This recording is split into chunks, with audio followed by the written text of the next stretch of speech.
የመጀመሪያው ማሽናችን አሁን ለምሳሌ ዝቅተኛ ስኬል የሚሰራ ነው። በፊት ላይ 600,000 700,000 ጀምሮ ነው ማሽኖች ያሉት እና እነዛ ደግሞ አብዛኛው የማህበረሰብ ክፍላችንን እያካተተ አይደለም ወይም ደግሞ እያጠቃለለ አይደለም።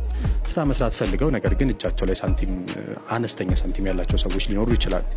ስለዚህ አሁን ላይ ምን አድርገን መጣን ማለት ነው ከ600 እና ከ700,000 በደንብ የቀነሰ ግን ደግሞ በስራው ሂደት ላይ በደንብ ፋንክሽን ማድረግ የሚችል በትክክል ስራውን ማስኬድ የሚችሉ ማሽኖች ማለት ነው። ያ ማለት ከ400,000 ብር አካባቢ ጀምሮ መስራት የሚችሉ ማሽኖች። ይሄንን ግን እያልኩሽ ያለሁት ለደረቅ ሳሙና ሲሆን የገላ የልብስና አጃክስ የሚሰራ ሲሆን ራሱን የቻለ አጃክስ የሚሰራ ማሽን ሲሆን ከ400 በታችም አለ፣ በ300 ምናምን አካባቢም ይኖራል።